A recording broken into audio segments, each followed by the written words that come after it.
SJC-11120 versus the Commonwealth.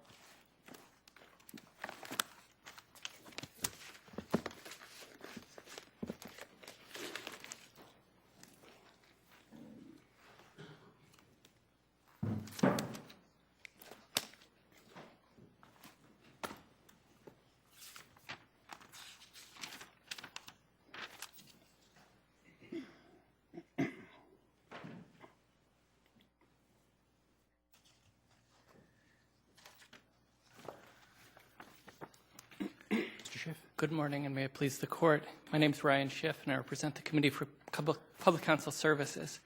We intervened in this case in order to challenge an order of the Superior Court disregarding the hourly rates that we've established for the compensation of expert witnesses out of our own budget, and instead ordering us to pay an expert retained on behalf of an indigent litigant a flat rate of compensation of the judge's own creation. Could the judge, would you be challenging it if the judge had, I'm putting to one side right now the fact that this is after the fact, okay, but if the judge had said, I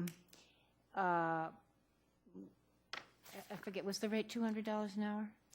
At that time, it was $190 per hour. $190, okay.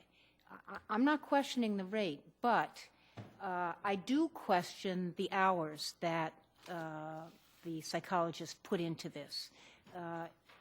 As the judge sort of suggested, although his ultimate statement was that he wasn't questioning the hours. But let's say he did. He said, you know, there's too much time, he's done this work before, whatever, and comes out at the same bottom line, but hasn't challenged the $190 an hour. Would you be here? So if he weren't doing it after the fact, we do think it would be legitimate for the judge to say, expert services are needed, but the number of hours of expert services that you're claiming are not reasonably necessary, that would be lawful. And but what about if it was after the fact? But he still says, I've looked at all this. I'm not questioning your rate. Under 211D, you get to choose the rate. But I am telling you that as I've analyzed what the doctor has submitted, I think he spent too much time, just the way we do with attorney's fees. Right. I think that if this really had been what the Commonwealth suggests, that the petitioner and his counsel had simply waited until after his expert had testified and then asked for the supplemental funds, that the judge could at that point say, you spent too much time, that wasn't reasonably necessary. That isn't actually what happened in this case. I understand that, but I'm just trying to get where your challenge is. Our challenge is purely to who gets to set the rate of compensation. Not the amount, Not the rate. the hours. Not the number of, either the necessity of expert services or the quantity of expert services. Okay, so go back to Justice Botsford's question. If the judge says he's approved, as in this case, or she's approved, I can't remember, $2,500, the bill comes in, it's $4,600 or $4,500. The judge looks at the bill and says, these hours, this is duplicative. The same tasks are being formed over and over again. These are not hours that I would approve of, and so I'm going to reduce it to $4,000. That's okay? Well, I think it is true that these things ought not to be done after the expert has performed the services. In this case, what really happened was the petitioner came in, asked for $5,000, which would have covered the reasonably necessary expert services for the case. The judge said, I'm going to give $2,500, deny $2,500 without prejudice.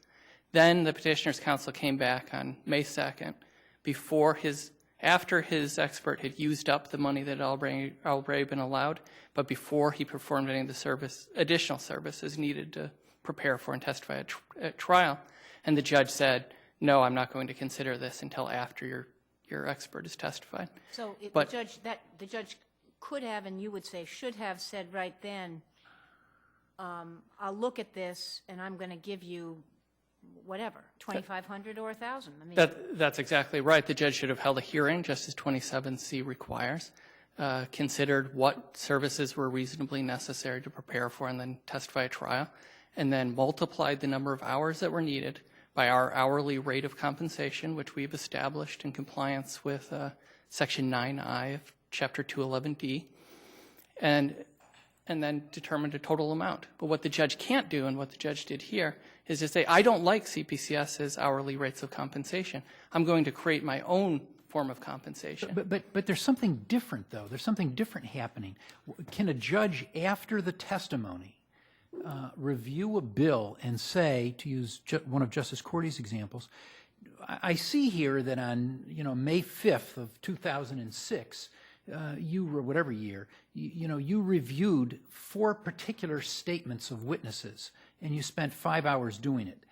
The next month, in June, you did exactly the same thing. Right. And then 4 months later, you did exactly the same thing again.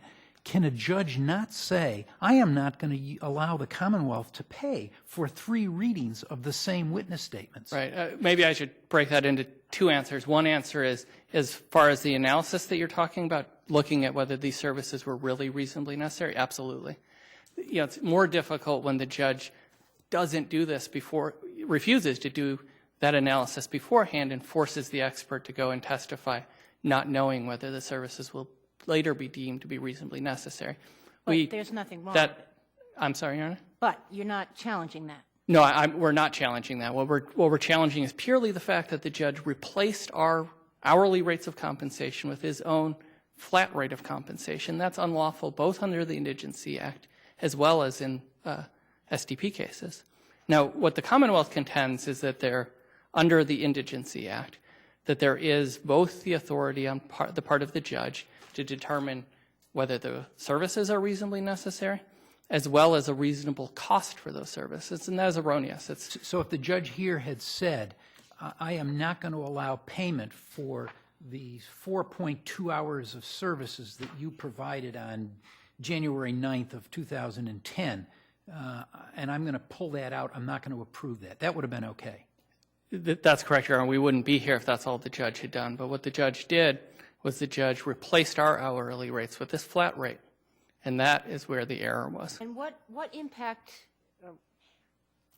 let me get beyond, you're going to say Section 9 is different than 14. Okay, we can go there. But what I really want to know is, let's assume this were a Section 14 case. What impact does the language in Section 14 have to on your analysis? Well, I mean, how do you read 14 and 211D together? Well, I think that I do agree with the Commonwealth on one thing, which is that that we should endeavor to have Section 9 and Section 12 have the same standards. But I don't think, as the Commonwealth contends, that you can do this by reading into Section 9 language that isn't there. This Court has never done that. In fact, this Court has repeatedly held that that is something that should not be done with statutes. So instead, and what this Court, and in trying to create this consistency, this Court has done it by narrowing the reach of the SDP statute and by trying to avoid constitutional problems. The Commonwealth's proposed reading would widen the oversight over these people whose liberty is at stake, as well as create a constitutional problem of our potential inability to provide qualified expert witnesses for these cases. So what we think the best approach to do is to create consistency, but to create consistency by reading 14B consistently with the standards in Section 27C, as well as the standards that apply to every other kind of case. And this can be done with a reasonable interpretation of 14B. What 14B says is that the judge shall determine reasonable compensation. All this Court would have to do is say reasonable compensation is determined by taking the hourly rates that we've established under Section 9I of our statute, and then multiplying that by the reasonable number of hours that the expert would work. But what the judge can't do, or shouldn't be allowed to do, is to, on a case-by-case basis, decide not only what rate of compensation be paid, but the entire system of paying those experts. We've determined that the best way to pay our experts is on an hourly basis, and this makes sense for our experts, because our experts are different than qualified examiners. Qualified examiners, as this Court pointed out in Johnstone, are court-appointed independent experts, and their tasks are defined by the statute, and they're the same, essentially, in every case. So it makes sense for those kinds of experts to be paid a flat rate of compensation for each of these statutorily defined tasks. What's different about our experts is that some cases our experts will come along, look at some documents and say, I'm not going to be of any help here. And in that case, their bill might be $200 or $300. We don't want to pay that person a flat fee that would be in excess of what the hourly rate would pay. And then in another case, the expert might have to review a bunch of documents, go interview the client, conduct testing on the client, assist the defense lawyer in preparing a theory for trial, assist the defense counsel in preparing cross-examination of the other side's experts, and then testify at trial. Those tasks far exceed what qualified examiners are required to do because what they do is very, is defined and limited by the statute. So what we've determined is that the best way to do this is to pay an hourly rate. And I don't see this this is a one-way ratchet. I haven't seen any cases where the judge has said, wait a minute, the qualified examiners make more than this every time they work on a case, so I'm going to increase your bill. This only works to decrease our experts' bills, and by doing that, it puts pressure on us to be able to ensure that we have experts available, because this is a very limited pool of experts who are available for our clients. And obviously the loss of liberty is great. They can be committed for the rest of their lives. So for us to even lose one expert who says, I'm done, I'm not going to put up with judges cutting my bills anymore, would be devastating for our clients. But I mean, if your lawyers don't get there beforehand, the judges still, as you say, can cut the bill just the same way, but just use a different rationale to get there. Well, I do think it can't be cover for what the judge really saying. I think you should be paid the same amount as qualified examiners. The judge actually has to look at what's performed. But what really is the problem for it's not even the rate of compensation, because we've decreased their rates of compensation at the time of this case by 5%. Now it's a total of 10% for these experts. And we've cut back their travel time. They don't get paid for travel at the full rate of compensation, but at a lower rate of compensation. All that since 2008. But what's different about ours is they go into the cases knowing what rate of compensation they'll be paid at. I was thinking of an analogy, and I think if you imagine trying to hire somebody to plow your driveway, but every time it snows, some third party comes and decides how much that person's going to be paid, rather than being able to tell them at the beginning of the winter how much you're going to pay them, you wouldn't be able to find anybody to plow your driveway. And in the same way, if every time these experts come in and testify in these cases, their rate of compensation changes, we're not going to be able to find experts who will take these cases. But you're still vulnerable, as was noted, to a judge second-guessing the expert's work and saying this is just not a reasonable amount of hours to put in. Well, yes, and I think this is another place where we do agree with the Commonwealth that the better way to do things is to decide these issues not after the people have testified, but before they've testified. And this is, the first point where the problem happened in this case was when defense counsel, or the petitioner's counsel, came in, filed a motion asking for $5,000, which is a very reasonable estimate of how long it would take, how much money it would take for the case. I think it ended up taking something like $4,500, but it was a reasonable estimate. And rather than looking at that amount and saying, okay, well, is $5,000 enough or is $4,500 enough, the judge allowed $2,500, which nobody would contend was sufficient to cover the expenses required for this case. But the $5,000 is an authorization, not a appropriation, correct? That's right. It's not to exceed $5,000, but as in this case, the expert, it turned out, did it in less than $5,000, so the bill would have been less than $5,000. Would you ever get situations where the judge says, okay, $5,000, that's a cap, and then the expert gets into the case, the more he or she gets into the case, they come back with a supplemental request asking for another $1,500, and the judge says, no, I'm not going to do it. Does the expert ever walk away? I don't know of cases where the experts have walked away. I know that a similar issue has come up. I don't know the specific scenario you're describing. What I have heard of is a similar situation to this one, where the expert goes into trial not knowing because the judge says, I want to see the bill after you've testified. I do think it would be legitimate for an appointed counsel to retain an expert. That expert does the beginning part of the work on the case, and it turns out it's more complicated to come back then with a supplemental motion. But again, at that point, the judge then should look at that motion and make a determination about whether the additional requested hours are reasonably necessary. Let me see if I understand this. So if the judge had approved the $5,000, it would have never come back to the judge. You would have gotten the bill for $4,600. CPCS would have paid the bill. It would have never come back to the judge for approval? That's correct. Certainly it wouldn't have.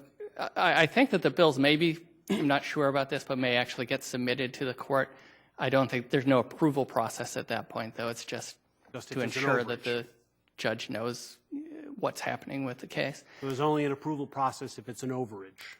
That's correct. That's correct. Well, there has to be an initial approval process. Yeah, absolutely. There is an Absolutely. approval process. It's a question of when does it happen, and if it happens before and it's within that amount, the court doesn't see it again. That's absolutely right. The standards, I think, after Matranga are clear. The judge determines whether the services are reasonably necessary. Then we determine how those funds are spent. And in this case, the judge exceeded the authority that he had under the Indigency Act, under 14B, and under Matranga, and the order should be reversed. Thank you. Thank you.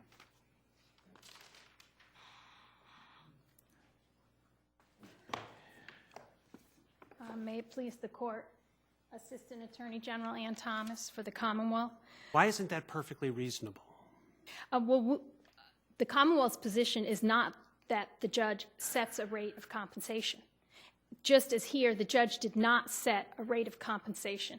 Well, he did, it seemed to me, as I read his decision, he was criticizing the $190 an hour and saying this isn't the same as what the qualified examiners made, so I'm going to use something different.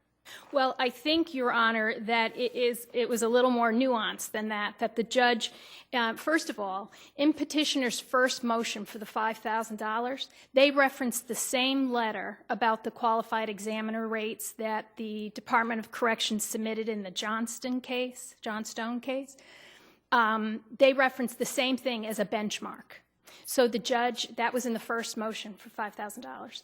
So the judge does reference those. But the judge said explicitly that this same expert had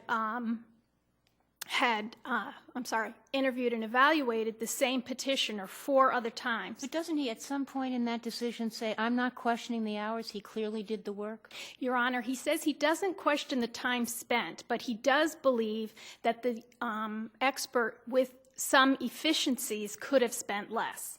And he referenced that he reviewed more material than the expert testified. So are you, I mean, I guess CPCS is here because they read that decision as saying that the judge is questioning the $190 per hour. You think that's not what the judge was doing? No, I don't think so at all. Saying, I accept the $190, I'm just questioning the hours?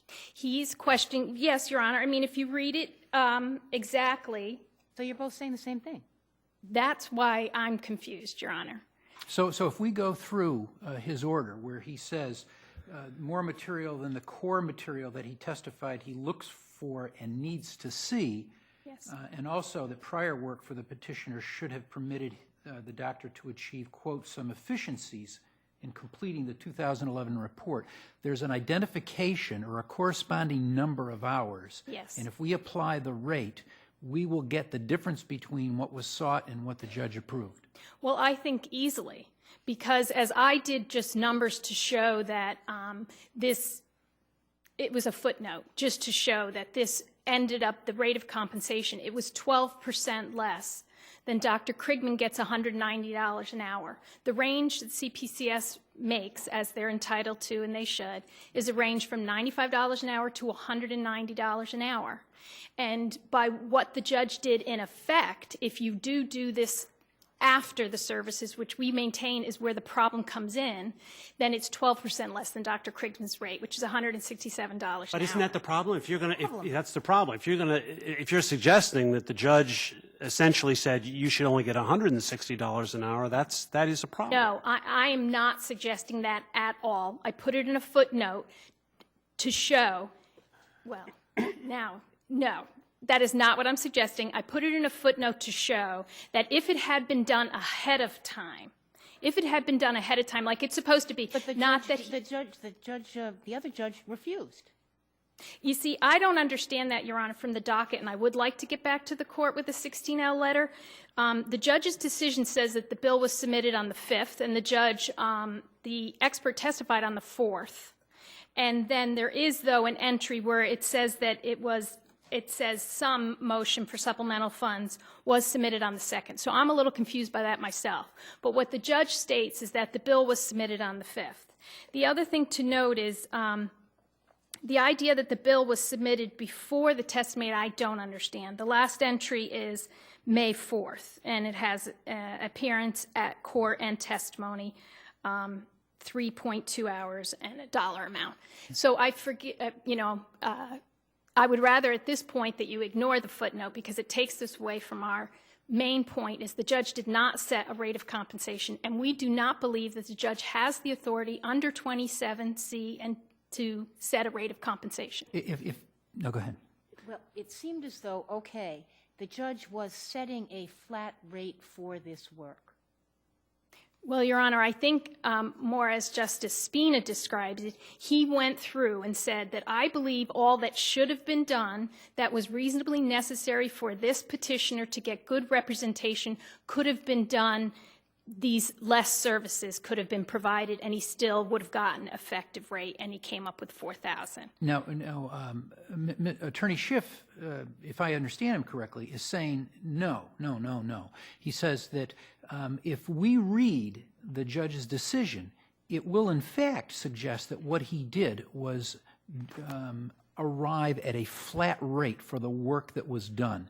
And that's impermissible because built into the flat rate concept is a change of rate set by CPCS. Well, the only thing I point to again here is that we put it aside earlier during CPCS's argument, but it's extremely important is that these are done post-service. So it takes away any authority the judge has to do what he did in this case, said there could have been efficiencies, he didn't need to review everything he did, and come up with a lesser amount, which at that point then the petitioner has options. He can either, have those services performed by Dr. Krigman, the less services at Dr. Krigman's $190 an hour rate, or he can pick somebody else from the experts list.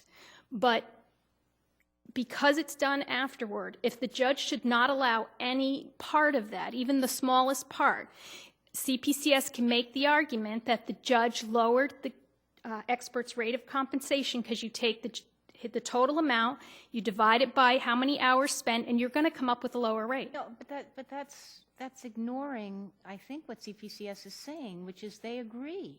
Yes, you can after the fact do that math, and that's what you'll come out with. But as long as the judge's point of analysis is, look, I've looked at the hours spent, and to use Justice Spina's example, there was a duplication of effort on May 3rd, 4th, and 6th. Mm-hmm.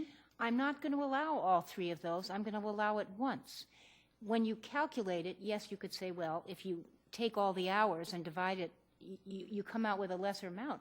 But what the judge is doing is cutting the hours, not the amount. And CPCS says that's fine. Yes, and I agree that is fine.